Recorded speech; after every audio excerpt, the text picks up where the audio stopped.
Welcome to the Non-Essential Podcast, Episode 5. I said that weird. Kissed. Podcast, the Podkiss. Welcome. Welcome to the Pucker Up for the Non-Essential Podcast, with the Podkiss. But thanks for joining us again. People seem to still be listening and enjoying the show, so I appreciate that. So we can change that today. I don't know. I hope nobody drank themselves to death after last week's episode, but... you already have two pauses for ugh. Yeah. So this shows we're in good spirits today. Recovering from a 4th of July holiday, but we don't miss a beat. We partied too much over the holiday. I went and saw the new Jurassic Park movie and then sat on my ass. There you go. So yeah, but you know, we don't have an Independence Day here in the world of history and mystery and intrigue.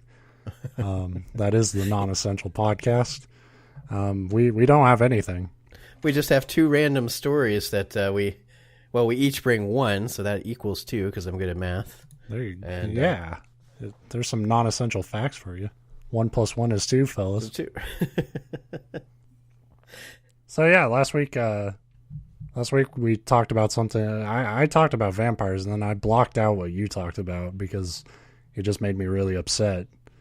One of the best road trip stories ever. If you missed it, go back and listen. The only thing that we didn't have was Holiday Road playing in the background. Party in Antarctica, let's go. Yeah, if anybody asks you, hey, dude, let's go for a hike, and you're like, okay, and you're like, we're going to Antarctica, be like, fuck that. Some Aussies throwing a wicked kegger, let's go. And then they fucking fall in an ice pit. A crevasse. The lucky one did. The lucky one, yeah. They say lucky one. We never really... We assumed he died. Right, well, I mean, he's got to be dead now, but... Well, we don't know that. What if he fell in that pit and he's just down there, like, getting stronger? And and we got to deal with that. None of you fuckers came to look for me. Rawr. That's exactly how I would become a fucking dark, eldritch horror. I'd be like, you fuckers, bleh. But yeah, so I guess we can just get into it. If you don't know what the show is about, me and Steve get together every week. We talk about some bullshit we found on the internet that was interesting. And it could be about pretty much anything. We don't really limit it. Yeah, all over the place. But last week I talked about vampires, and I thought that this week an appropriate kind of follow-up is some werewolf origin shit. Because of like the classic movie monsters, werewolves were always kind of my favorite.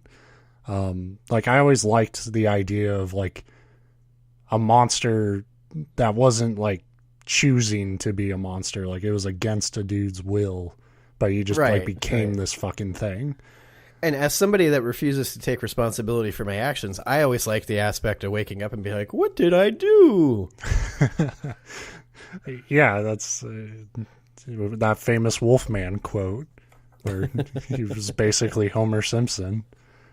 Oh, I killed my family again. Marge.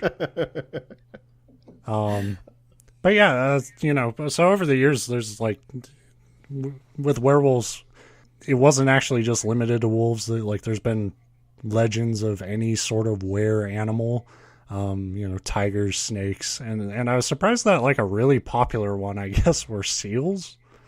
Were seals. Were seals. Like on the night of every full moon, I go out and not the animal, the singer. Yeah. But yeah, on the night of every full moon, I go out and get eaten by a shark. Like that's a great superpower. I swear I had a leg when I went to bed. But it was like werewolves that of all these animals that kind of stood the test of time and like ended up sort of ingraining themselves in modern fiction. But they didn't start as fiction. Like vampires and like witches, they were superstition that people used to justify committing horrific acts, or more often to accuse someone else of committing horrific acts. But, so back in the, we're talking Middle Ages, like all these great ideas, like that's where the real details usually came about for these monsters. There were a lot of ideas of how you became a werewolf. But, I believe it was the Middle Ages where we kind of hit the main one where it was like you get bit and you just become one. It's the easiest. It makes the most sense. It's the Spider-Man method of werewolf, supernaturology. Sure. That's yeah. Well, there's in a book called Giants, Monsters, and Dragons by Carol Rose. She points out that, like, in ancient Greece, they believed you became one if you ate wolf meat that was mixed with human flesh. Which that sucks when that accidentally happens, I guess. Like, I was just going to say, like, that requires actual prep. So you were trying to become a werewolf. Like, this wolf meat's pretty good, but they could use some human flesh. It really does seem like an ancient Greek, like Guy Fieri would be like, wait, you're telling me you're going to mix human right into that meat? Delicious. But other societies over the years had a lot of different origins for, werewolf fever. The first one, which I like because it's very simple, was you were cursed. Like, there's not more to it. You were just cursed. It sounds like the best, like, you're in the grocery store and you accidentally bump into somebody and they curse you and it's like, fuck. I've had a lot of old women at my job, like, just go and point at me, and like I can feel kind of weird on a full moon. So yeah.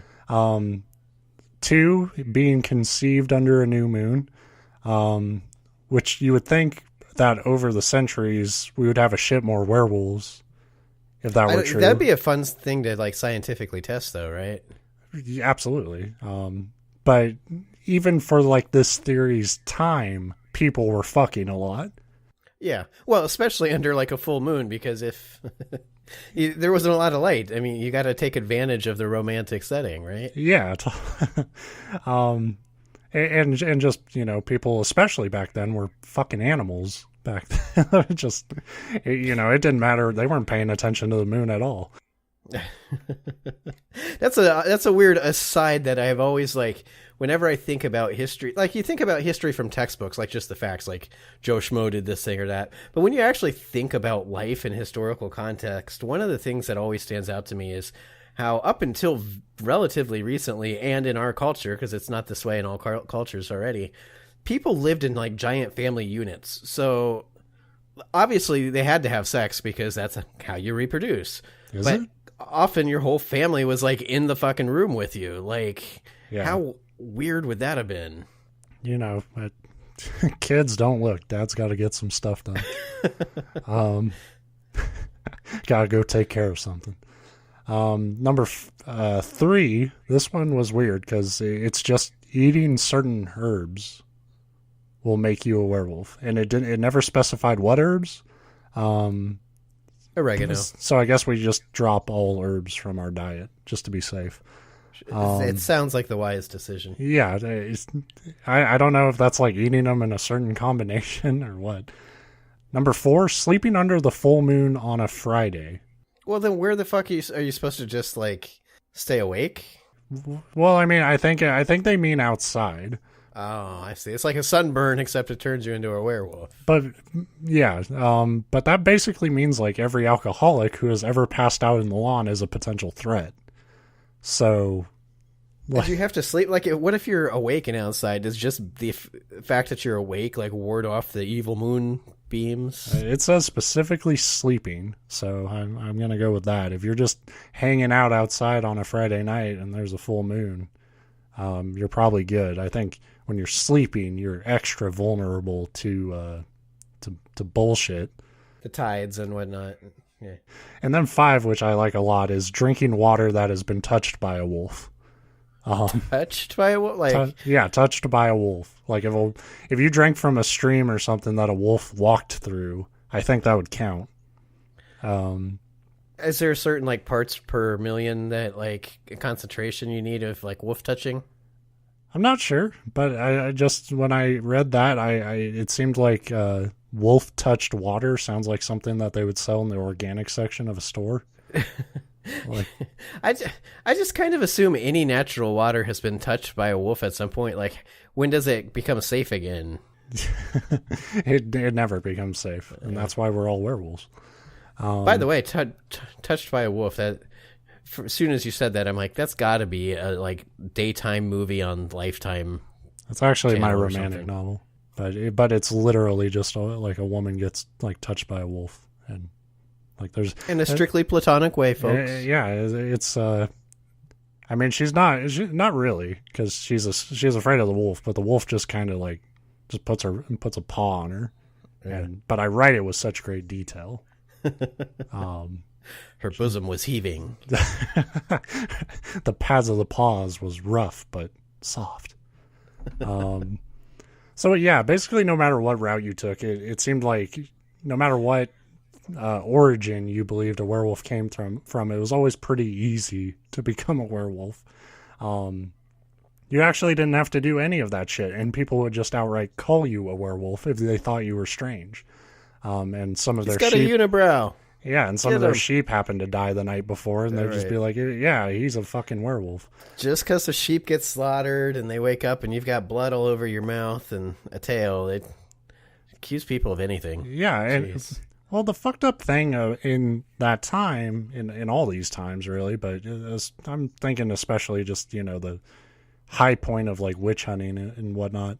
Like, the people who believed in werewolves, like, the fucked up thing was that the shit they would accuse a werewolf of doing was always the same shit real wolves would do. So, like, they would hunt at night, they would attack farm animals and people who happened to be outside. Why would you go with like the impossible, complicated explanation over like the observed behavior of an animal in nature? Jim got mauled last night. It could have been that pack of wolves we saw last week, or it could have been Bill. It could have been Bill. His hair's been growing out. It's weird. Well, the reason was it was kind of, a few centuries ago, it was the perfect storm of like superstitious paranoia, which we've talked about a few times on this show. Odd behavior and unexplained medical conditions like hypertrichosis, which is something that gives people unusually long face and body hair. So that was like, he's a wolf because he's hairy. That one's weird to me, though, because you kind of have that your whole... I mean, I get you don't tend to start like having body hair until you hit puberty. Right. But it would be something that like wouldn't just happen over. It's not like it's like, oh, Fred over there was perfectly shaven yesterday and now he's hairy. Like, yeah, there wasn't much logic in it. I think people really just wanted to believe in monsters. Hell, I still kind of do. Right. Well, life would be a lot more interesting if like there was just fucking animal people running around. In fairness, us saying that there's not monsters on our show does not mean that there's not monsters. We don't really know anything. I know for sure there's not monsters. But yeah, take that for what it's worth. I just have a podcast, which means I only have a lot of authority on the matter. So there's hypertrichosis, and then there's a porphyria, which I might have mentioned before on the show, but that was just some of the symptoms of it was like light sensitivity, seizures, and like extreme anxiety. So people would just act weird, and they might be hairy, and you would just say like, "There's a werewolf." Something that kind of exacerbated the whole werewolf hysteria of that time was the fact that a lot of the people who were accused of being werewolves would confirm it. Well, quote, confirm it. Like they would admit to it. It's really hard to kill off like a societal delusion when you say, he's a werewolf, I know it. And the other guy would be like, you bet your ass I am. So it makes it really difficult for somebody to be like, no, he's not. But I got a few examples of just that happening. One famous instance was in the mid-1600s in Estonia. A man named Hans was accused of being a werewolf at the age of 18. When brought to court, he claimed to have hunted as a werewolf for 2 years, having gotten that ability from a, quote, man in black.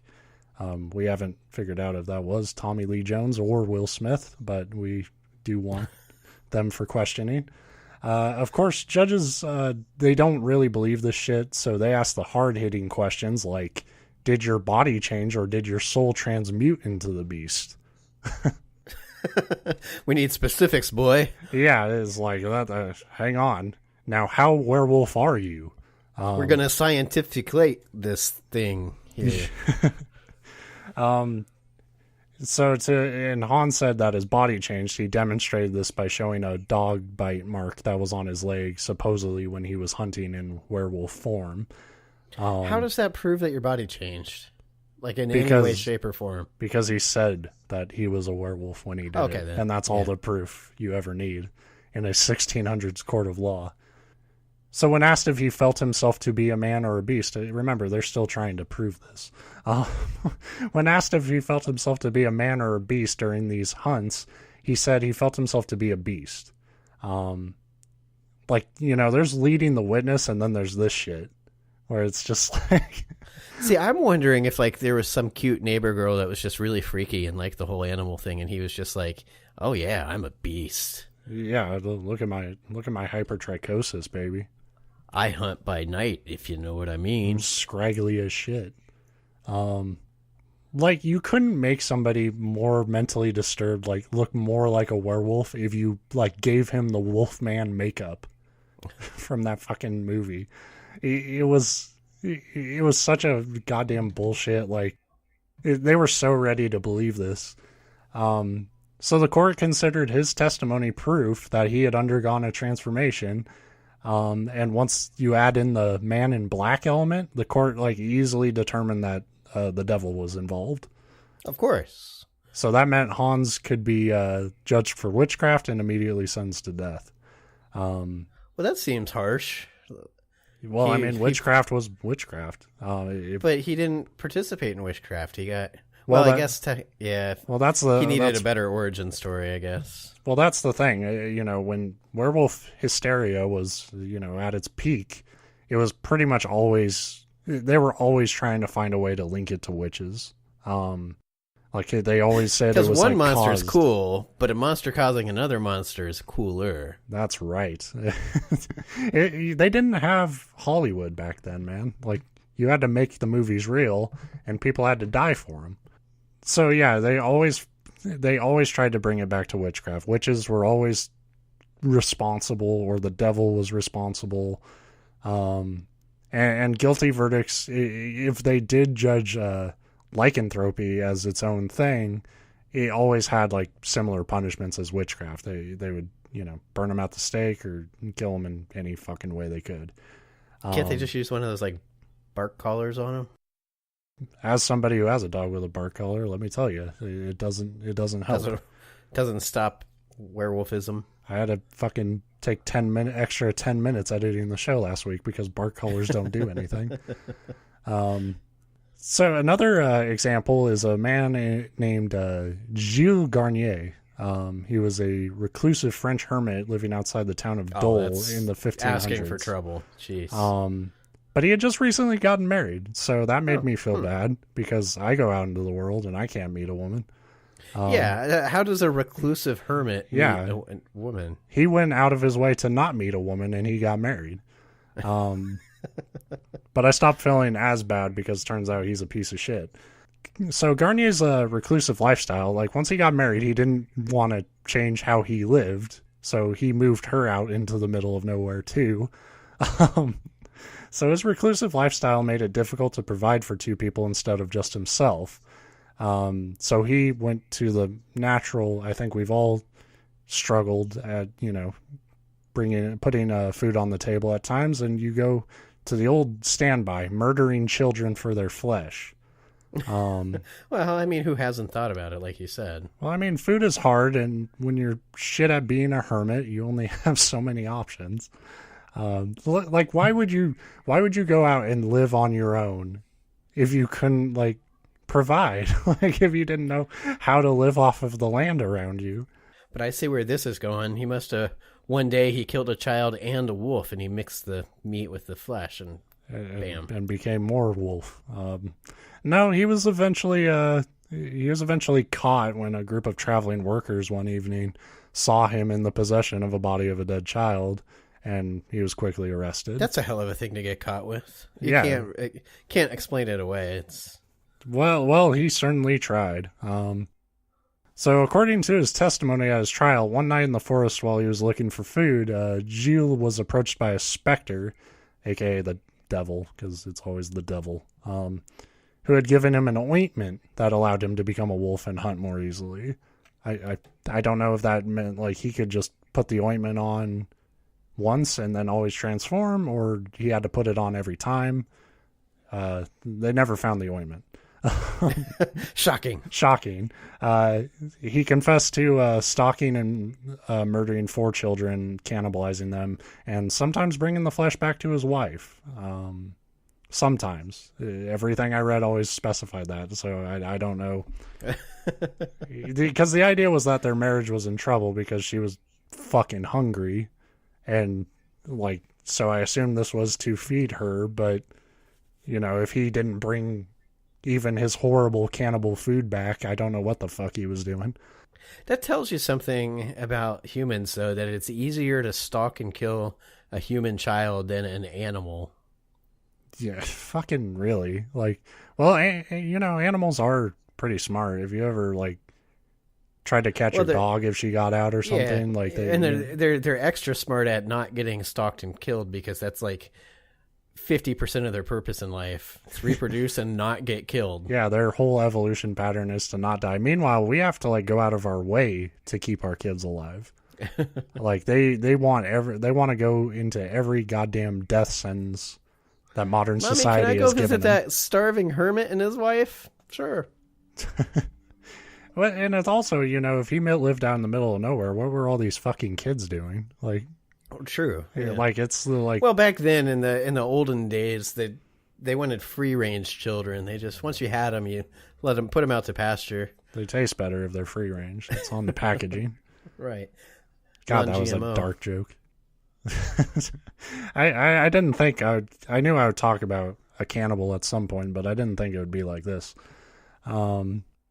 Well, it turns out a ghost helped me do it is not a very good legal defense. So he was found guilty of lycanthropy as well as witchcraft because he was approached by a specter and he was burned at the stake. Now, my sources won't say it, but I thought I read that they also put his wife to death. So I don't know if she was in on it or just really fucking unlucky. Well, I mean, if she ate the flesh, she was going to turn anyway. You got to... Yeah, that's true. You got to... But imagine being her and, like, you didn't know. And you just thought it was, like, animal meat. And then, like, you found out you were eating children. And then they're like, and we're going to kill you, too. And it's like, fuck. Honey, why is there a sneaker in this squirrel stew? So I'm just saying, you know, if you don't fucking marry a hermit, they don't know how to provide. That's not fair. There's all these hermits out there listening to our show going, fuck you, Ben. I deserve love, too. And child flesh. I deserve a woman to come back to my bunker, and I have old beans that I took with me when I went out into the woods, and that should last us another week or two. So yeah, that was Mr. Garnier. He had a lovely life well lived. But yet further proof. I mean, hard proof. Yeah, because he said it. Yeah, because people just said, like, yeah, I did that shit. And then there was a man named Peter Stube, or Stubby, or Stubble, Stub. Constable Stubbs. I don't know. In 1500s Germany, Peter claimed he had a wolfskin belt that let him change into a wolf. He said his body would contort. A hell of a fashion accessory. That seems pretty cool, actually. Like, that should be in The Witcher or some shit. So he would say his body would contort, and then, like, his teeth would multiply. Kind of how we all think of, like, a modern wolf transformation. Like, some really painful deal. And if it was real, you'd think it would have to be, because their bone structure is different than ours. So things would be snapping and moving and... Yeah. and he would crave human blood. So he claimed to have killed a dozen people over 25 years. Well, that's not a... Can you even call it a craving at that point if he was that... That's only like one per every 2 years. Yeah. Well, that's just who we knew was missing. It's all that unreported werewolf death. The problem with Peter's confession was that it came under severe torture, where he had his flesh ripped off with heated pincers and his limbs crushed with stones, aka werewolf truth serum. Right. I'd say I'm the fucking Pope if they were doing that to me and I thought I'd make it stop. Right. I mean, we have this argument now about torture, and it's still crazy to me that people don't like it. It doesn't fucking work because they'll tell you anything to get it to stop. But back then, it was way more brutal. Like, they'll just fucking kill you and be like, see, the beast wouldn't concede. That was the thing. You were fucked because either you admitted to it falsely, obviously, because we're talking werewolf, and then they kill you for being a werewolf, or you let them torture you until you die and they say, see, he was such a beast that he wouldn't even talk. Like, once they've decided you're guilty, you're guilty. You were fucked the moment you were accused, basically. And a lot of these people were mentally ill and crazy. Well, yeah, that too. Yeah, both mentally ill and crazy. So in 1589, he was decapitated and his body was burned at the stake. So they doubled down to make sure. But there was never any real evidence besides his confession. Again, it was just, Hold the execution. I'm the census taker and I just got back. Turns out there's not 25 people missing. Or 24 or what? Or not even that. You said a dozen. Yeah. Like, yeah, we forgot about Mulberry Lane over there. We didn't check in. Turns out all those people just left because they said we were out of our fucking minds. And there's no such thing as werewolves. So yeah, like I kind of said earlier, werewolves and witchcraft kind of went hand in hand in people's minds back then. And the two were put to death in similar gruesome ways. But in a kind of a fucked up way, like werewolves were often seen as like victims. As well as monsters, while witches were always the pure embodiment of evil. Yeah, but I could see that because a lot of I don't know, the way you started out, a lot of the ways to become a werewolf were like unintentional, and then the three people that you gave that admitted to it all acted like, oh yeah, I chose it. But if we're talking about made up paranoid fucking superstition, like it seems funny to me that like the guy thing that's connected with the devil is like, oh, he tripped on his dick and fell into the werewolf body and shit. But with a witch, it's like, oh, she fucked the devil. She made a choice. Get her. It's like the most horrible. Yeah, it's a typical double standard. But at the end of the day, both stories end the same way. Like, let's kill them painfully. Like, well, sometimes they ended the same way. Other times, why I bring that up is because with werewolves, provided you hadn't been accused of killing anyone yet, they would try to get cured. If they actually believed they were werewolves. And usually getting cured was not any better than, being put to death usually. Because the cures were exorcism, which those could get pretty fucking weird. Yeah, it's not just, not always just the preacher like yelling shit at you and splashing you with some water. Sometimes the preacher would like take off his robe and be wearing like boxer gear and he'd fuck you up. You could be shot with a silver bullet. That's one thing that's one thing in modern fiction that is actually has a real origin there. And then there's a variety of brutal medicinal and surgical cures that often involved a lot of bloodletting, vomiting, and oddly enough, vinegar drinking. Yum. And just sort of, to me, I don't think being a werewolf would be so bad. At least not enough to like chug vinegar and let somebody just shoot me. I feel like I could probably adapt to that life. I wouldn't like it, but I feel like, I've watched enough movies. You could chain me into a basement and, werewolves can't use keys. So just, I don't know. That's what I got this week. So some of these monster origin shit is really weird. It's great because we have, like, most of us have the modern interpretations down. True. And even some of the, like, the basic lore, it's like, oh, you know, like Vlad with the vampires, it's like you know it's connected in some way, but then when you actually sit down and like dig into it, the folklore is all like ridiculous as shit. Which makes sense because at the end of the day, the idea of vampires and werewolves being real is pretty ridiculous. Right. But I love that so far both of these have like no real hard set in stone rules. Especially with like how you become one. Well, it's just like, really interesting in that like there's such common threads, but every society had their own rules for these monsters, but they all had similar monsters. You know, it's kind of like how you can find like one society talking about dragons and then another society talking about dragons, but they're two completely different ideas of what a dragon is.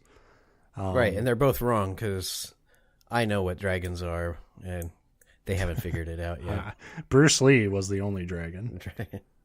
Yeah, you know, we're gonna change. I'm going to change my shit up next week. It'll be probably a vastly different topic, but it was kind of fun to go back to sort of classic monsters. I was kind of like looking forward to next week, like talking about mummies or something. Mummies aren't interesting. Like, I mean, they are, but they're not. Like that, I could talk. It would be a lot more clinical because like people don't actually believe like mummies were getting up and fucking people up back in ancient Egypt and shit. Like they just, you know, we could talk about the horrible process of like what went into making a mummy. Making a mummy. It's like that. Making a murderer. Let's reboot the show. Yeah, all the shit they had to pull out of them. Like people got really fucking weird about death. Yeah. Well, they still are. Like every culture handles it differently. It's but like why, interesting, but why is like your response back then like, oh, he's dead, better take everything out of him, and like he's not using these anymore. That's what it is. And then put candy inside and here, take this bat. Like that fucker thinks he's taking all his organs to the afterlife. We'll show him. And we got to wrap him up, even though like we're gonna put him in a fucking coffin. Yeah, it's death is weird, and when you're talking about mummies, you're more talking about the process of making a mummy. But yeah, that's speaking of death, we'll just transition right on over. I've got another like happy-go-lucky story this week. I don't know where these are coming from, but because you bottle shit up, Steve. I guess you have a lot of like. You have a lot of sadness and anger in you, and it comes out in these horrible stories, and I have to feel all of it. Yep. We're going to do couples counseling. I brought enough for the whole class. So, on the morning of June 10th, 1995, Jane Carver went out for a morning jog. When she returned home, Leonard Owen Mundy was laying in wait. As she approached her front door, Mundy ambushed Jane, shooting her once in the face before fleeing the scene. And, of course, Jane would not survive the attack. So that's how my story starts. Wonderful. If you're a woman out there and you go for a jog alone in the morning, that's just like the start of like every terrible Should we just like story. Start every episode of this show with like, you know, like a trigger warning, like, hey, we're going to talk about like terrible shit happening to women. Because that seems to be like a reoccurring theme on all these stories. Well, yeah, it was definitely terrible for Jane and her family. She left behind kids and a husband. The prosecution would later describe the killing as a murder for hire with one major flaw. Mundy was supposed to kill a woman named Margaret Wingert, who lived a few houses down from the victim. Oh, so I was just thinking about like how it would suck to like get caught in the crossfire of like a hit. Or something where it's like, well, that's sort of like you caught in the crossfire, but like not really crossfire. You're caught dead aim, but it's like just a case of mistaken identity. Just really because like the fucker went cheap and bought a budget hitman who couldn't do his fucking research. Oh, just wait. Yes. So at the trial, prosecutors would make a link between Wingert, the woman that was supposed to be killed, her husband, who was in debt to one Coleman Allen, who ran Premium Commercial Services, Inc., and Mundy, who had also owed Allen money. So, turns out James Wingert, Margaret's husband, the one that was Margaret's the one that was supposed to be killed, had taken out a loan through Allen, and there became a dispute over how much was owed. Wingert claimed he owed about $71,000. Allen claimed it was more like $438,000. So, little difference in opinion there. So we can settle this out of court, right? Right. All right. So just so I can keep track of the characters, we got there's going to be a lot of them. So all right. So we got Alan. He's the husband. No, Alan is the loan guy. Alan's the loan guy. Who's the husband? The husband is a James, and Allen's a last name. It's Coleman Allen, but Okay. I'll use the last names mostly in this. All right. So Alan's the fucking dude who is owed money, and it might be a little or it might be a shit. To me, 78,000 is a lot. So it's either a lot or a lot. Yeah, but we're not talking like he took out $100 loan here, though. Right. So there's Wingert, the husband, right, and so his wife was murdered. No, Wingert's wife was supposed to be murdered. Supposed to be murdered. Who got killed? Jane Carver, who was just a random person that happened to live close to where the Wingerts lived. Okay. And the killer was, what'd you say? Leonard Owen Mundy. Mundy, okay. And that's a very killer name, Leonard Owen Mundy. It's always like that three name that, you know. And always something like Mundy. That's such a, like, if you heard it in normal context, you'd be like, that's just a name. But when you hear it as a killer, you're like, that sounds like a killer name. Well, it's like how about if your last name rhymes with Bundy, you don't have two first names in front of it, right, just to, cover your bases. So the murder happened on June 10th, 1995. In March of 1995, so about 3 months before the murder, Wingert, was in debt, and Coleman Allen arranged for Wingert to do some work for him to help pay off the debt. Now, they said what that work was never made clear. I don't know if they meant, like, Allen never specified, was just being vague with James, or if they mean later under oath, James didn't really want to come out and say what he was told to do. Either way, we don't know. He just said he was supposed to do some work to pay off the debt. So James Wingert was sent to a warehouse in Inglewood, California. And, of course, when he got there, he was approached by a man with a gun. The guy told him he was sent there to kill James, but his exact quote is, "I don't want to kill anybody today, so get the fuck out of here." He took Wingert's wallet and then fired a single shot in the air, presumably to make it look or sound or seem like he was trying to kill him. James was what the fuck?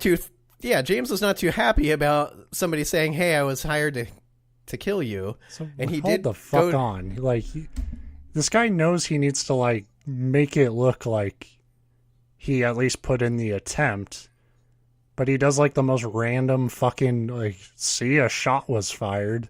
Like, yeah, well, that's what I don't get, because it sure sounds like nobody else was around, because you don't tend to, like, do a hit in a busy industrial warehouse. Well, if you're a real fucking hitman, like, your employer isn't going to check your pistol after the fact and be like, "Oh, hey, you didn't fire this at all." Like, I was a little, I don't want to say confused, but I'm confused about why he felt that was necessary. But that's what happened. He fired a shot into the air, unless he was actually shooting at the guy. Like he had I don't want to kill anybody today. I was like, well, I can squeeze it in. Fuck, I missed. Well, we're not here to judge the facts of the story. We're here to present them and then judge them. Right. And then judge them, right. So James was not too happy about that whole encounter. So he went to the authorities and he confronted Coleman Allen, but Allen acted shocked and dumbfounded by the event, which isn't that how you would act if you set up a hit that didn't work? Be like, "I don't know what you're talking about." Like, humana. What? A guy with a gun? So he went to the authority, but apparently nothing fucking happened. What if Alan was just like shocked that? Why'd he fire a shot then? Like, right? It's like, really that fucker's wasting bullets. I paid for those, but I'm not paying for that bullet. Anyway, so part of this, Wingert owing Alan a debt, Alan had also forced the Wingerts to sign over their house to them because they'd used the house as collateral. 3 days before Mundy mistakenly killed Jane Carver instead of Wingert, Margaret Wingert had filed a lawsuit against Premium Commercial Services regarding their lending practices, which apparently part of that is trying to kill my husband, which is probably a pretty good grievance to file in court. So given the timing, it seems like the botched, hit attempt on Margaret was in retaliation for her filing this lawsuit against Coleman Allen and his company. So that's all going on. But wait, there's more. So on April 10th, 1996, even as Mundy was, they'd caught him and he was awaiting trial. Trial was probably going on. There wasn't any, or I didn't bother to get specific trial dates, but Mundy did get caught. And no shit. Well, yeah, we got his name, so I guess that Ace part Hitman Mundy, right? Jesus. But even as Mundy was awaiting trial for trying to kill Margaret and instead killing Jane, while walking in a parking garage, somebody came up to James Wingert and shot him in the fucking face. Fortunately for James, he would survive the shooting. He came out with a long scar, a broken jaw, and 5 shattered teeth. Of course, because, the dumb people have to survive. This is like Fargo season 3. Oh, it's just all the fucking worst people keep going. Yeah. Really, the more I read this, the more it sounded like a movie, almost like one of those dark comedies. But so Wingert got shot, but he survived. But that all happened while the first hitman was in court for trying to kill Wingert's wife. The band that shot James was quickly identified to be one Paul Gordon Alleyne, I think it's pronounced. Alleyne. Damn it. It's another fucking 2 first name people. Well, they're putting their middle names in here, and I think that was the paper doing it because it sounds. But Gordon more... is a first name. Well, yeah, true. I see what you. Yeah. But so Hank Henry Joseph. It's always these fucking people who want to kill people. Well, yeah. Name your kids better, or they will murder someone, and they'll murder the wrong person. Well, he got the right target. He just did it wrong and didn't kill the guy. But he got picked out of a police lineup very quickly because he was already on the suspect list because, you guessed it, Paul Gordon Alleyne owed Coleman a shit ton of money. So Jesus Christ. So far, everybody's being tied back to this Coleman Allen. How about this? How about if you're you're Allen, you don't fucking go to hitmen who are linked to you already? Well, that's the thing. That's what my very next note says. This second attempt on Wingert's life and the quick apprehension of the killer was making it very easy for police to draw some relationships. But it turns out there was multiple departments in other jurisdictions already investigating this Allen guy. So we'll jump back. Well, I guess this is forward in history. This is 3 months after Carver, the wrong woman, was murdered. On August 29th, 1995, a Beverly J. Blake was shot point blank range while sitting in her car. She was a fast food exec who had also owed Allen money, but she too would survive the attack. Do they not know that the point of being a predatory loan company is that you actually you do shitty things to get your money?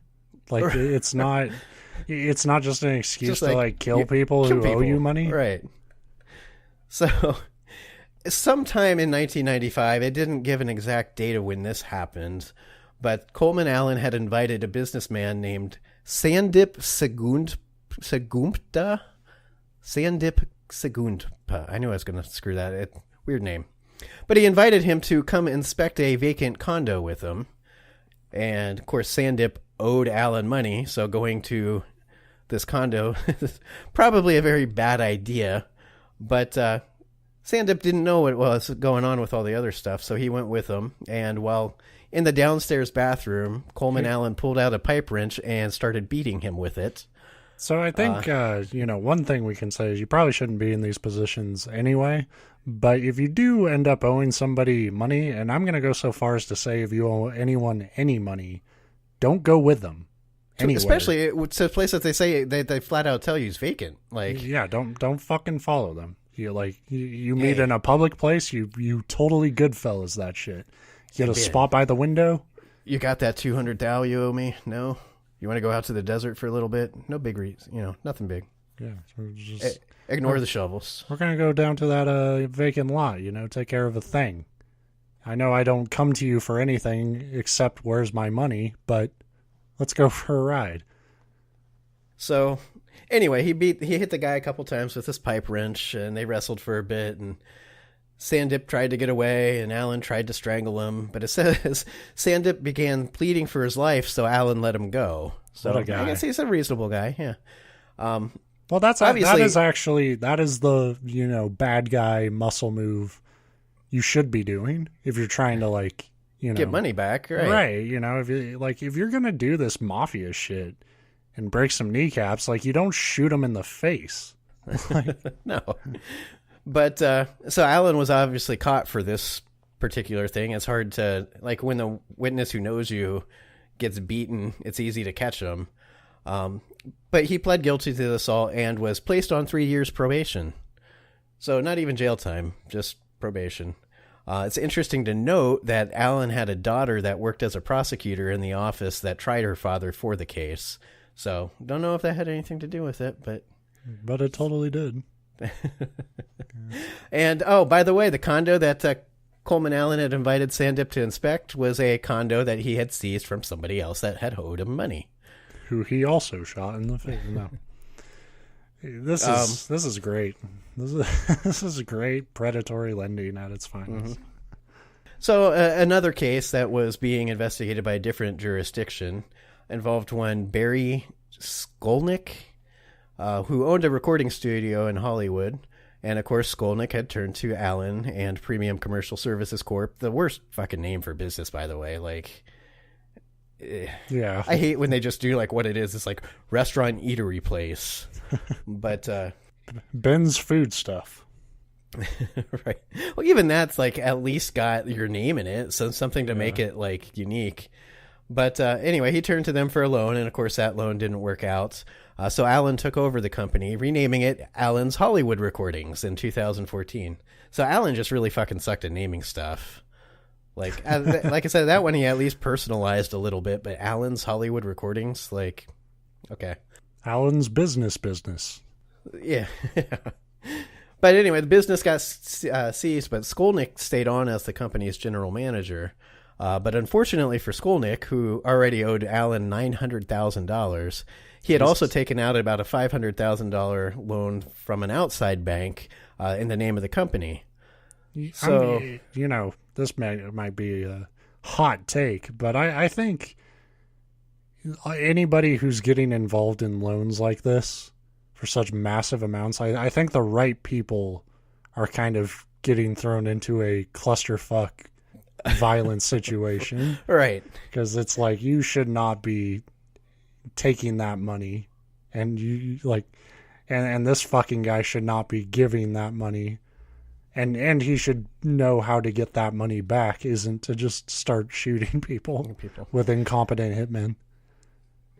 So this takes us to January 30th, 1996, which is 6 months after Jane Carver got mistakenly murdered, 5 months after Beverly Blake was shot, 3 months before James Wingert would get shot, and just days after receiving a notice that Alan's Hollywood Recordings was being sued for the $500,000 owed to this other bank, Skolnick was shot in the head and killed while walking in a parking garage.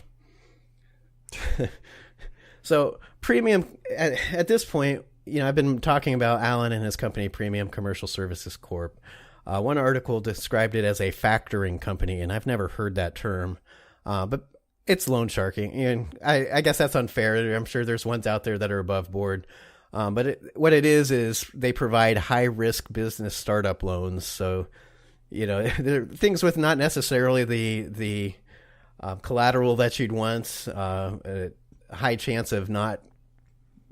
Well, there's a reason that show's called Shark Tank. They do the same thing. Same thing. They make a deal with you on TV, and then the follow-up episode, if you don't have their money, they shoot you in the head. They shoot you point blank. Well, they shoot your neighbor in the head because they think it's you. So it described the business as a like a small time factoring company. Though there's like they weren't one of the big rackets. They were just a small time company that only granted about $10 to $15 million in loans per month. And I'm like, fuck, that's a lot of money.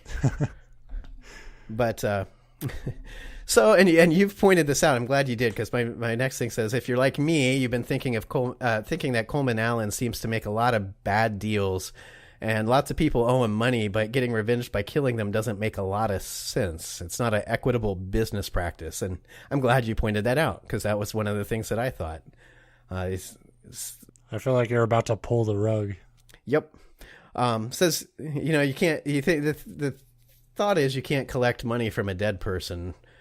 But turns out you can very easily. Did you do life insurance? Exactly. Jesus. Fuck. Part of these loans, and it's common practice, it's not just them, but it's common practice with these big business loans to sign your life away. Well, you require the person taking the loan out to take out a life insurance policy, typically for the amount of the loan. Untypical is the fact that they were making these people take out life insurance policies that were way more than the loan. So, for instance, Skolnick, who owed Allen about $900,000. They made him carry a $2.5 million life insurance policy. And they also made sure that Premium Commercial Services Corp was the sole beneficiary. This is something I sell insurance, and I do a little bit of life insurance. So like I say, when you hear about these loans, I'm aware of them. They're a common thing. It's uncommon to be the sole beneficiary. Normally there's a spouse or somebody else listed. And of course, it's not normal to ask for more money than what you're giving them, because that makes no sense. I will go so far. I know this is a common thing, but I don't think it should be. I think if you are in the loan business, you shouldn't have, there should not be that direct link to cover your ass where we'll just take them out, and then we'll get our money back. Yeah, but as it turns out, Winger, the guy that they're trying so fucking hard to kill but can't, he also had a policy listing Premium, and so did Miss Blake, and so did Sengundup. Oddly enough, the only person who didn't was Carver. Poor lady. Right. So, it's and just one more thing though. This guy wants to be this big time mobster loan shark, but everything he's doing points squarely the fuck back to him. And that's another thing that investigators had already started to pick up on, because it's unusual for those kinds of life insurance policies for that much. Another one it's just baffling to me. Sorry, but it's baffling to me how much money is in play here with these loans and life insurance policies. Right. But he gets the most bumblefuck hitmen ever, and they don't finish the job. Well, that's how cheap he is. Instead of paying for a hitman, he's like, "You owe me money. Well, if you kill a guy, I'll probably kill you later, but that's okay. We'll cross that road when we get there." Look, I don't feel like killing you today, so just give me your wallet, and I'll close my eyes and count to 10, and you better be hidden by the time I open my eyes. 1, 2, 10. It's thanks, Mundy, you fucking dipshit. But I did find a mention of a guy, Brian Baker, who was another one that this was just a for instance on these life insurance policies. But he, it turns out wisely, when he fell into debt with Allen, he left the fucking state and was like, "I'm out of here." He could, I think, see the dots, because he took out an $88,000 loan, but they made him carry $250,000 in life insurance. Well, yeah, and Allen's such a cheap piece of shit. He'll never get a hitman who will go national. Apparently, right. So, like I said, it's just everything, but he's doing nothing to cover his trail. The way I put it in my notes is anybody that's ever seen a single episode of Murder, She Wrote would be able to trace these murders back to Allen, right. And in fact, the police had been doing that for months, and they were just getting ready to bring charges, which brings us to April 10th, 1996, 2 months before Mundy would be sentenced for killing the wrong woman, and the other guy would go on trial for trying to kill James Wingert. Coleman Allen dies from heart failure. So Coleman Allen, the guy behind all of this, was never fucking charged with anything, never went to court, never faced any penalty other than dying from a heart attack. My impulse is to blame bad police work on this because I feel after murder one, you could get him.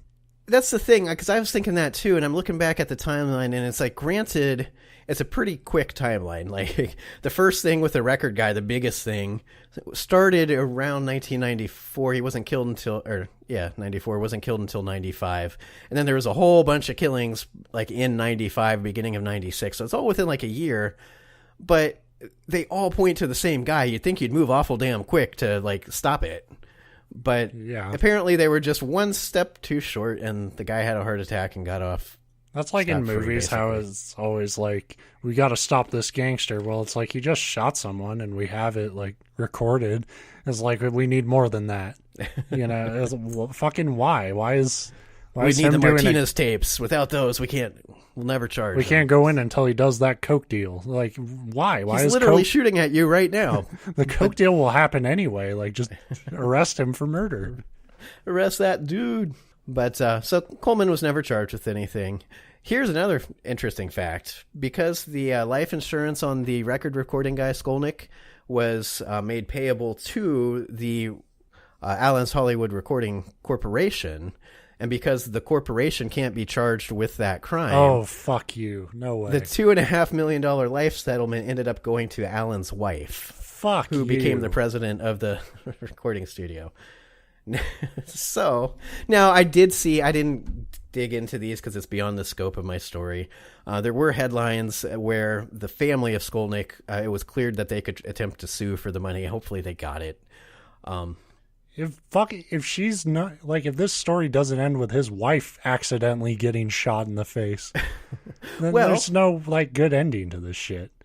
That's the thing, is Coleman did have a partner at Premium Commercial Services Corp. God, I'm getting tired of saying that.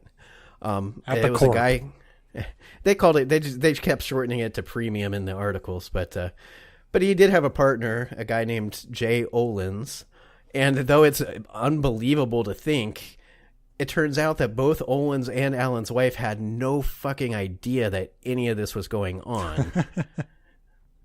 In fact, and you could say, well, of course they're going to say that and they're going to act it. But in fact, one of the earliest breaks in the case, one of the things that brought investigators on is that his partner Olins discovered an unusual loan that Allen had made without, normally they both had to sign off on loans.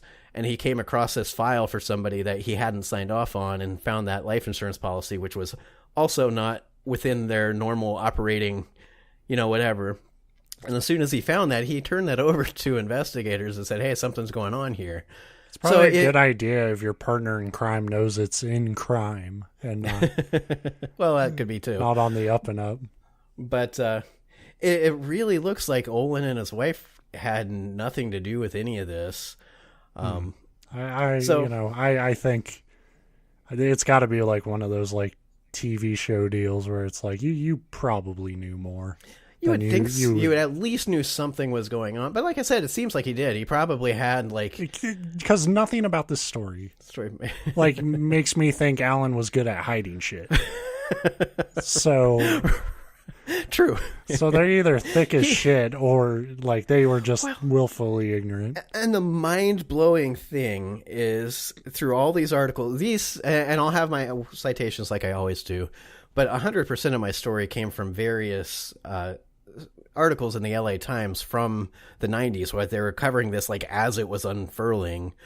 And in those articles, of course, they were talking to people like Olins, but more like, they did interviews with people who borrowed money from Allen. And it went one of two ways. Most of them said he was a very scary, intimidating guy who lost his temper easily. And others said he was a great guy and he always helped him out. And he even was volunteering at a drug rehab clinic and offered a job to one of the people in rehab, which was probably to fucking try to kill somebody. I'm sure he was very attentive because he had fucking life insurance policies on all of them. It's on them all, right. So that's my story this week. This Coleman Allen literally became one of those like TV mobster loan sharks, except for he sucked at it. But then he died before he was even arrested. Whereas Jane Carver, who had nothing to do with anything, was gunned down in front of her house by Leonard Owen Mundy, who was an indebted electrician that Alan had extorted into attempting to kill Margaret Wingert, who was also in debt. That's a fucking superhero origin story. It's like my mom was gunned down for no fucking reason by a goddamn loan shark. Yeah, well, right. Yeah, I think that's how Punisher started, actually. But that's fucking. I'm so pissed about the money thing. Like I said, I didn't look it up other than I saw that the family was suing for it. So I'm just going to choose to believe that they at least got not that any amount of money makes it okay that your family member was killed. Totally. But it's way better than somebody else getting fucking rich because your family member was killed. But you would think like it wouldn't even, and like maybe this is back on my bullshit, but just like you would think there would be a human being at the top of that fucking company, either the wife or the partner or whatever, who would be like, we can't keep this money. Well, yeah, that's the thing too. And again, I don't want to say anything about her character because I know nothing about the woman. And I'd like to think, although if they were trying to sue for it, that makes me think that she wasn't just like, here you go. We earned this. Yeah, fuck you. You earned it. You didn't even know about it, supposedly. Right.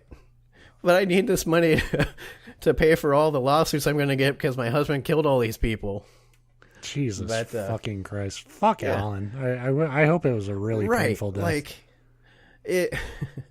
Yeah, that's the kicker. It probably, well, hopefully it was for like the 30 seconds until your brain turns off because it's not getting blood. But like, how do people have that kind of, I don't really want to say luck, but like timing? Like if I fucking jaywalk, they're throwing my ass in jail. And this guy was like the worst of the worst. And then he was the worst at it. And then it's like, uh-oh, cops are closing it, heart attack. It would be like if like Breaking Bad ended in the first half of its first season. It's just like, oh, the walls are closing in. Oh, I'm dead. But that's what I mean. This this could easily be like a Tarantino movie.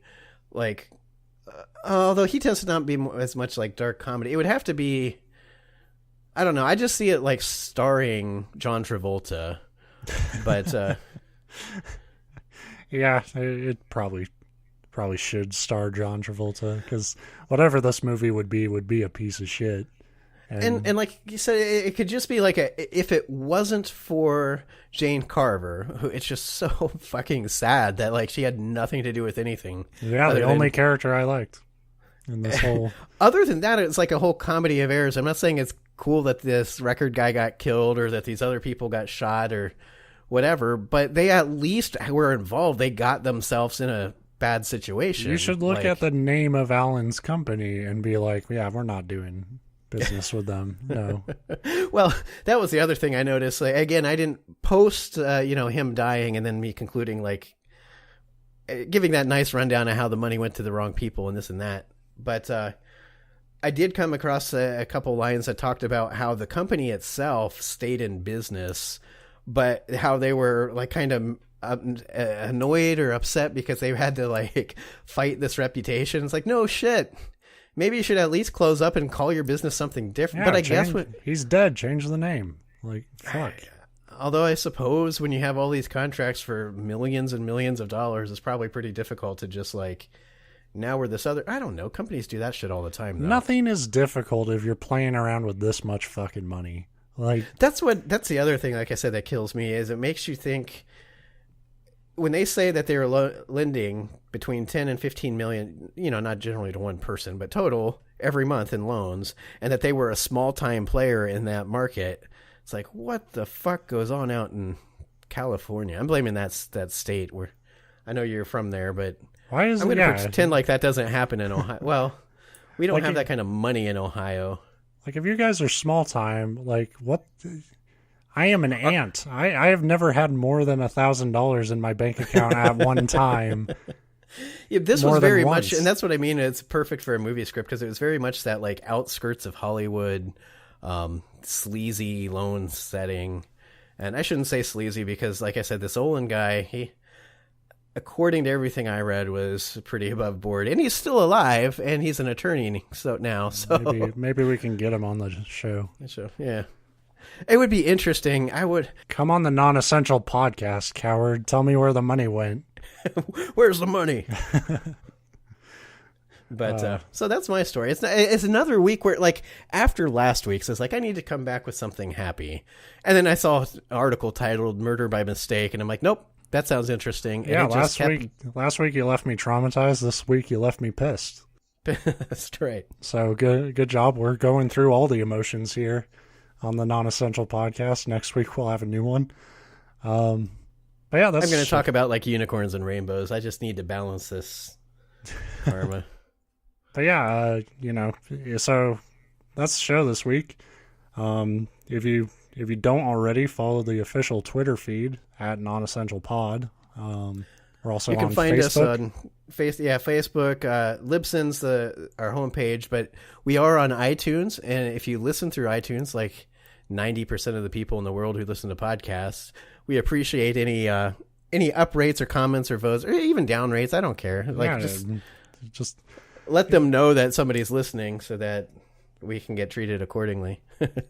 I tried to listen to these chuckle fucks and I felt bad. Yeah, that's great feedback. I always appreciate that. I was about to earn my 30-day AA chip, and then that fucking Steve came along. And... Feedback's just, I liked Alan. Fuck them. But yeah, the shows also go up on YouTube if you don't really want to go through downloading anything. You can also stream it through the Libsyn, but however you want to hear it, the show's available through there. And yeah, that's everything. As always, the music at the beginning and the end of the show is brought to you by Clab. You can find that at allthatclab.bandcamp.com and everywhere else that music is at. Spotify, Google Play, all that shit. So thanks for listening. Bye. Bye-bye. Bye. Bye. Goodbye. Goodbye.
okno, okno, okno, resan, resan.